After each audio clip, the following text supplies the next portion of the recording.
Hey guys, welcome to another episode of Wisdom and Wealth. I am here with Erin Botsford, who is a absolute beast in my industry. And for our entrepreneurs, all the leaders out there, this is a great one because this is somebody who built up something significant and impacted a whole lot of lives, not just in her service, but in her business, like directly in the business, her employees, people she was associated with, and even the master class that I'm in right now with a guy who is further along than me, knew exactly who I was talking about when I referenced my first legitimate mentor in this business. And so, but she ended up having a phenomenal exit for anybody that's looking to do that, and very much aligned with what I was looking for. I wanted to build up something that was awesome that I could hand to my kids. And if they didn't want it, a business that gave me freedom in my now life that I could exit if I wanted to. And so at least gave me the choice. So I'm super excited to have Erin Botsford on here today. Erin, thank you so much. Thank you for having me, Cory. I'm fanboying right now, so this is really cool. And even everybody coming in, Chris recording, Shaler, one of our advisors coming in, he's been on calls on our master classes, and Mackenzie, everybody was fanboying, fangirling coming in before you came in. So it's pretty That's cool. hard to believe, but okay. So you're a celebrity. That's what it is. Yeah. Well, let's jump right into it, if you wouldn't mind. So a lot of people in the industry know your story, but other entrepreneurs that are building in other sectors, other areas, they don't know yours quite yet. But could you give us a brief about how you got into the business really quickly, how you got into it, what led to it and exit it, and what was your the snapshot of that look like? Just that, huh? Well, that's a lot to. Well, I think put it's in. important to, we're all a product of our experiences.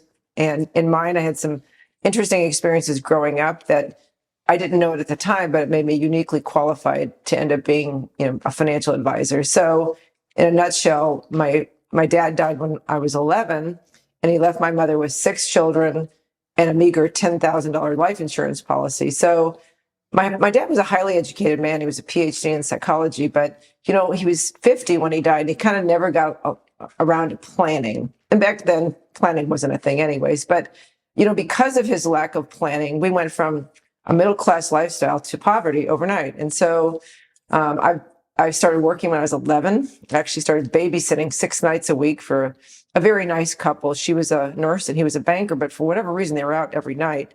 So I babysat for their 2-year-old, and they would drop me off at 10 or 11 o'clock at night. I'd get up and go to school the next day. And so that was life. And they paid me cash. And so every night all of us had to put the money, whatever money we earned, on the table so mother could pay the bills. Because back then, I think my mom got $284 a month for herself.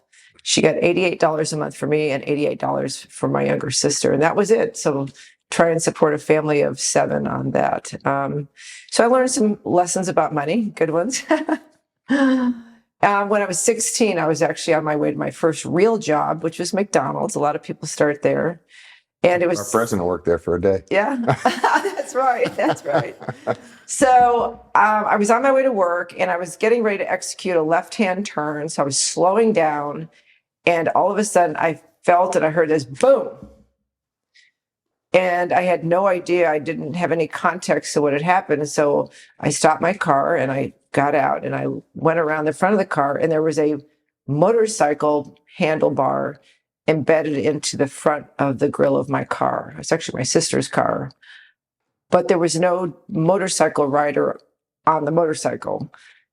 And I was so confused. So I looked around and I saw a ditch, and I went over to the ditch and I looked in the ditch, and there was a young man basically bleeding to death.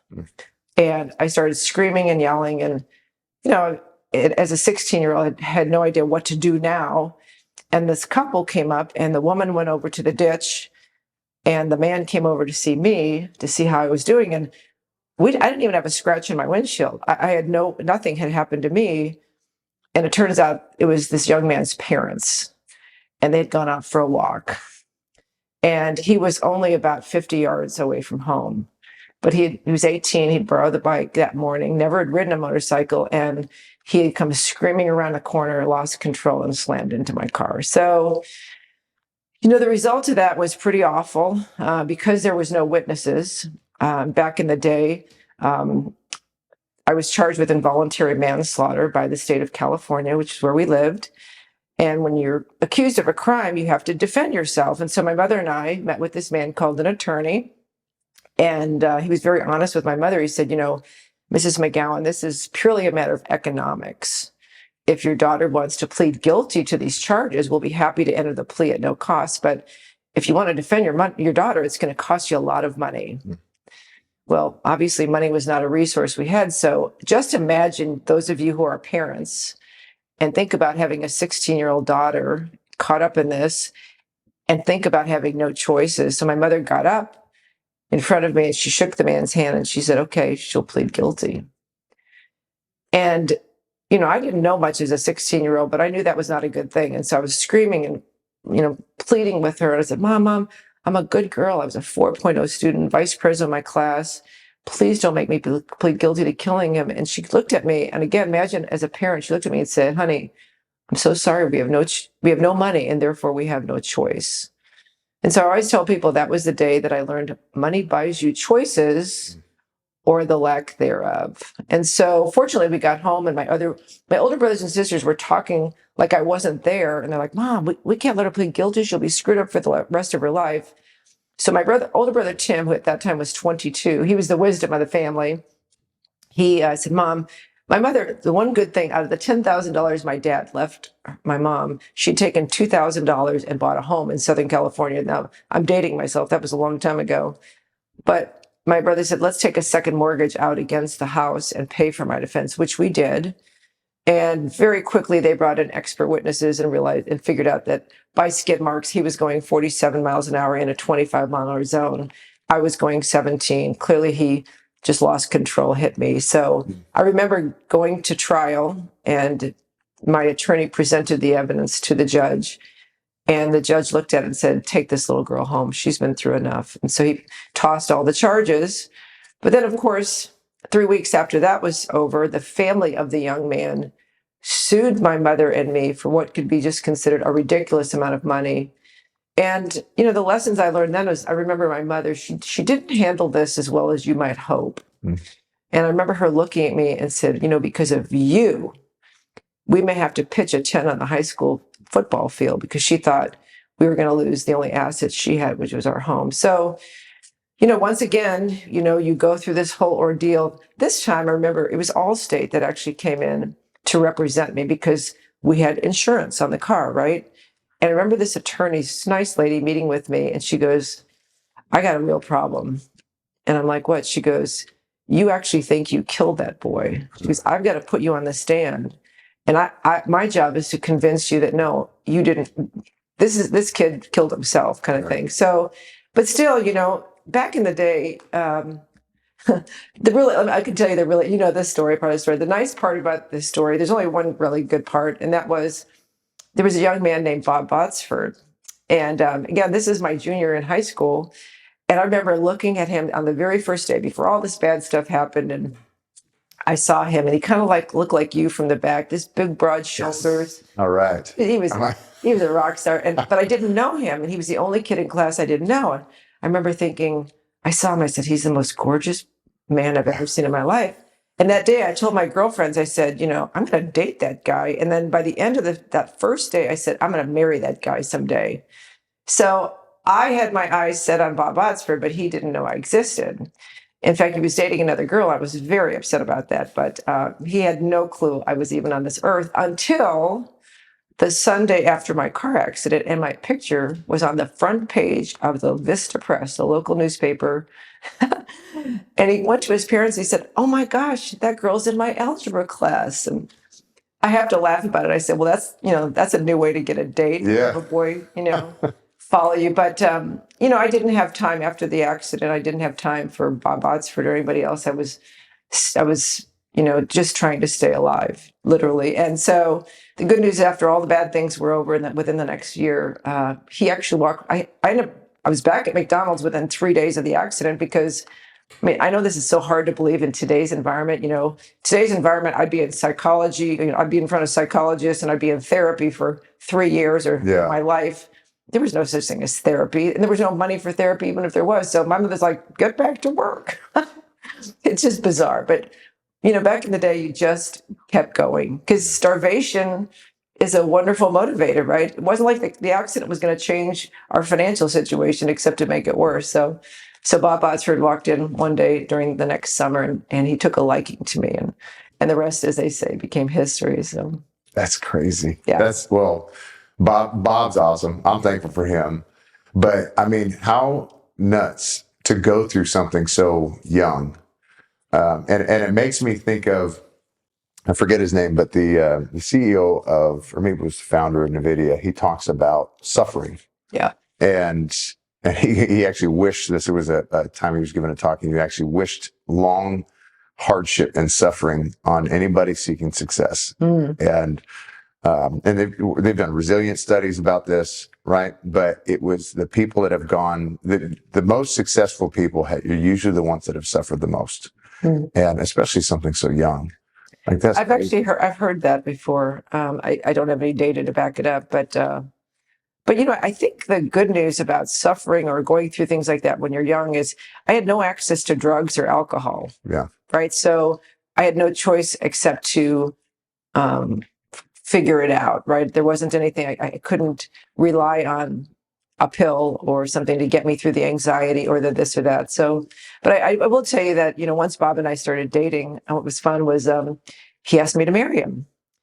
And the bride's supposed to pay for the wedding, of course. Well, my mother had no more money to pay for a wedding than she did for my defense. And so I found out that Wheel of Fortune, I was in San Diego. I found out Wheel of Fortune was having... Forgot about this. Yeah. They were having tryouts for Brides Week on Wheel of Fortune. So Bob and I and Mike and Marie, our two friends, we went up to Burbank and we tried out. And I actually got on and I won the final puzzle. And I always tell people, believe it or not, the final puzzle was down in the dumps, which, that was appropriate. So anyway, Bob and I, we decided we got married. I paid for the wedding. And I actually, by the time we were 21, between my winnings and all my savings, we had $22,000. And so I took $3,000 and I bought a townhome in Vista, California with a friend of mine. And interestingly enough, I didn't buy it with Bob Botsford and I didn't put his name on it. And in hindsight, I realized that, I saw my mother suffer because she had relied upon a man to take care of her. And I didn't realize until much later that the reason I was so determined to be self-sufficient was I didn't want to end up like my mother, And so we bought this townhouse for $3,000. And then Bob and I together, we invested, we gave the stockbroker $19,000 and he lost all of it for us in 6 months. So I always tell people, I said, by the time I was 22, I had a PhD in the School of Hard Knocks. But imagine what kind of a financial advisor that made me, and we could talk about that. And for your listeners, there's certainly some things they should pay attention to in their own lives. Because, as you know, I always focus first on the risk side of a balance sheet because these things happen. 50-year-old parents die. My life could have been a lot easier if he'd had $1 million of life insurance versus 10,000. Yeah. Teenage kids driving cars in your name, they get into car accidents and bad things happen. Worse things happen if they're drinking, right? So I feel like my whole life set me up perfectly for the role I played over the next, my career, my 40-year career. Well, I think that's why I resonated so much with you was, post playing football, I was trying to figure out what the heck I was doing. And I was getting speaking engagements and all these financial people were trying to recruit me. And so when I finally took a step and went the route that I did and started up my own shop, then I knew I just needed to get a coach. And I went backwards. I didn't go to the big wirehouse like most people do. And so I knew I needed a coach, and kind of a mutual acquaintance or friend, I guess, he had tried to get me. Another guy was looking to sell his annuity book of business, and he was kicking tires up in Frisco or Plano. And so anyways, I always got a piece of gold because that guy had been in for like 40 years. 70 some odd years old. And I came back, and the guy's name was George Washington. He's a wholesaler. And I just said, hey man, if you got anybody else like that, I would love to take him to lunch because I'll get a piece of gold. He goes, you need to talk to Erin. Mm-hmm. And that's when he introduced me to your program and your stuff. And I was blown away because my stories, like junior year of high school, I rear-ended a lady and she filed suit against my family. Mm. And it was the Suburban was in my mom and my stepdad's name. Yeah. So they got the suit, and there was a whole investigation on her on whether it was qualified or not, but it didn't end well. Yeah. And so I carried that into the league. And so I kind of related to that story a little bit and didn't want that. And so my lady, who I always share, was I married her daughter later, and it was conflict of interest, right? And so, but she made me good money, but I wanted to add more to the fold. And so I feel like there was a collision of like my testimony, my story, and then mentorship from you that just melded like crazy. And so, but when I got with you, you basically gave me language, structures, places that I looked a fool in, and I was able to apply and elevated my business right away. Mm-hmm. And so it was, and it's funny because we talk about stealing other people's 10,000 hours or other people's, take your 30 years of wisdom or experience or knowledge, and I'll try to extract everything that I can out of it and apply it to mine because I don't want to make the same mistakes, but it's the truth. And I've seen massive, but so long story short, I don't like that you had to go through it, but I'm thankful mm-hmm. too, because you've been such a massive blessing, not just to me, but I've seen so many other people. Yeah. It was a real blessing to me. And, it takes 30 years to look in hindsight and say, oh, I still don't understand why it happened, but I'm just grateful I was able to apply principles to help other people. Right. And so to me, if you can't take pain and turn it into something learning, then it was just pain. It had no meaning, no purpose. And I try to think of everything in my life as having a purpose. And sometimes I don't know what it is in the moment, but I feel like God reveals it later on. Yeah. And certainly has revealed it to me in a big way. So jump in if you don't mind. So you're in the business. You start out as a solo advisor, right? In a wirehouse. In a warehouse. And, but there were times along your life where you had some revelation that changed the scope of your business, or let's just call it the hockey stick effect. Like so many of the entrepreneurs we vie for, right, is we're on this, but then you take a left turn up, like a straight up turn. When do you feel like that was a moment for you in your business? Well, there were a couple of things. There was 2 or 3 hockey stick moments. One, when I started off, all I did was invest money. It was a wirehouse, and we were paid salespeople for the firm, right? And so I never did what we refer to today as comprehensive financial planning. I didn't even know it existed because I had products to sell, right? And so the personal story that I just shared with you, once Bob and I got married, we moved 17 times in the first 14 years because he was in the Air Force. And so he started off as a navigator, became a fighter pilot. So there was a lot of moving, and that was really good. It was very healing for me, but I never talked about my story ever again. I buried it so deep under the rug because I felt that was the right thing to do. So all the 17 bases we were at, not one person there ever knew my backstory. Mm. And that was just perfectly fine. And I intended to keep it that way. But one day, it was 1992, this couple came in, they're getting ready to retire. And they came in with this spreadsheet of what their travel plans were going to look like. They literally, from 55 to 70, they were going to travel the world. And that at 70, they were going to come back and start travel the United States. And I thought, gosh, this is the most comprehensive travel schedule I've ever seen in my life. I was envious. I was like, can I go with you? We were super excited. And so we, quote, did a plan, which was essentially all we did was decide to invest their money and figure out, was it going to last enough, which is what we all did back in the day. And they were getting ready to sail away. And I get a call from them one day, just in a panic.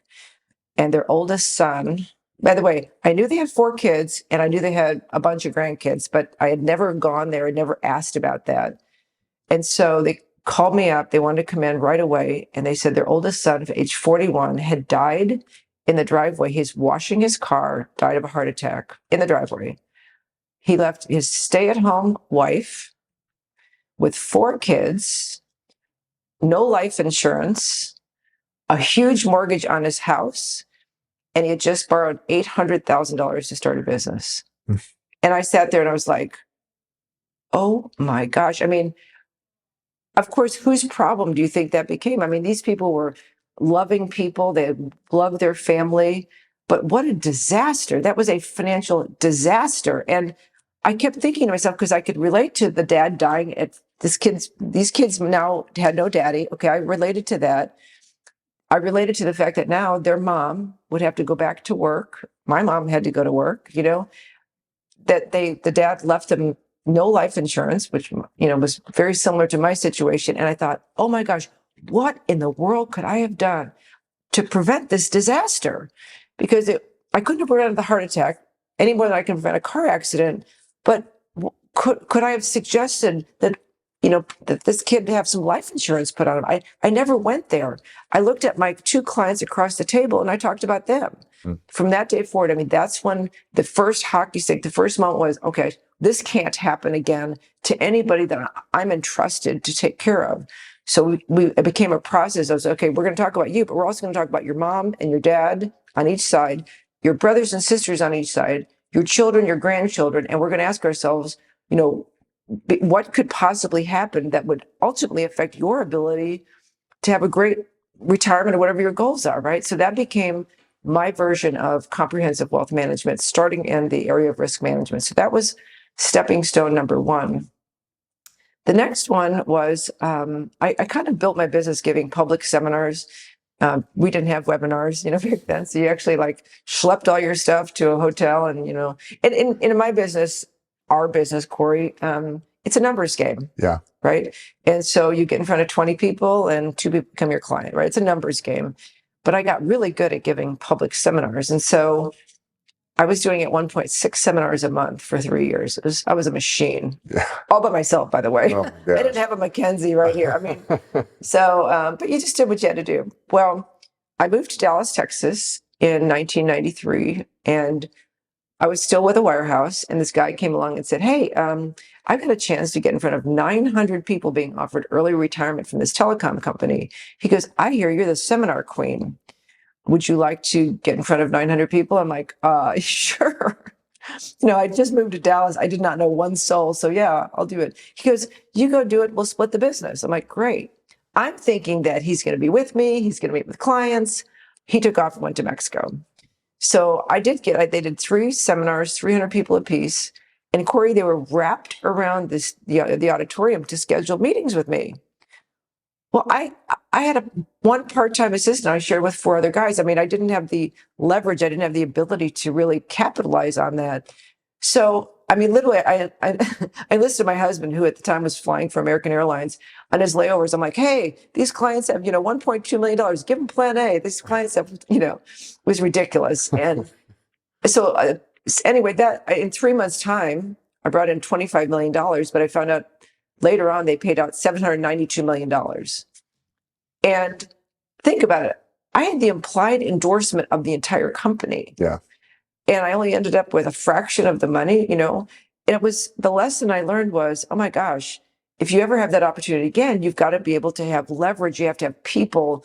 You have to have systems. You have to put yourself in a position to capitalize on that, right? So that's when I left the wirehouse world and went to an independent financial advisor, because the wirehouse, they assigned me an assistant, and they said, you have to share this person.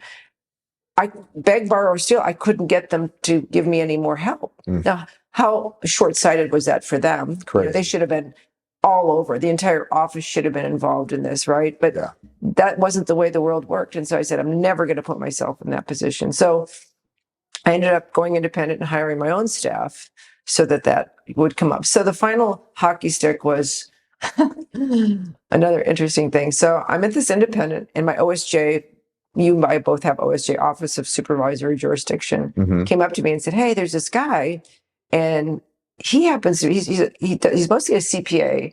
he's trying to be a planner, but mostly a CPA, and he's got access to the senior level executives at one very, very famous company. And she said, he's been working with these people for like 3 years, but he hasn't converted any of them into financial planning clients. Could you help him? So I met with him. I said, hey, what's the deal? And he said, I said, would you like a little help? I'm happy. Because in 3 years, he'd converted 0 to become financial planning clients. He goes, yeah, sure, let's do it. And again, we'll split the business. Yeah. So in the next 9 months, we started doing seminars. This company is a very large national Fortune 500 company. And we started doing seminars at various Philadelphia, Nashville, Atlanta. And in 9 months, I brought in 51 of these senior level executives. Well, Cory, the interesting thing about this was he became insanely jealous of my ability to do that, even though he was making half the money.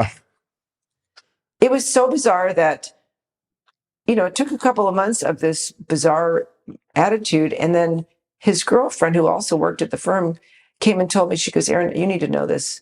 She said, this guy, I don't want to even know his name. This guy, he has dreams about murdering you. Oh, geez.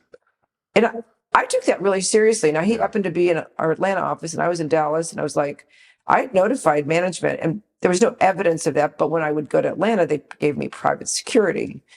So finally, it got so bad. I remember being in our pool here in Texas, and I said, this has gotten so weird and so bizarre. I mean, I don't want to lose my life over this. And if this guy's that, weird. So I wrote a letter to all 51 of the clients. And I said, very nicely, this person and I have decided to separate, doing business, and I wish you luck. Like, that was it. Mm-hmm.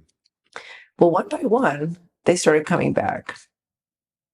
And there was nothing he could do about it. I said I would never solicit them. Yeah. But there was nothing he could do when they contacted me. And they contacted me because they were so impressed by the depth of the conversations that we'd had and the depth of the comprehensive nature of our planning. And so one referred the next. At the time, the company they worked for was a privately held company, but in 2000, it went public, and it was a triple for all of them. Mm.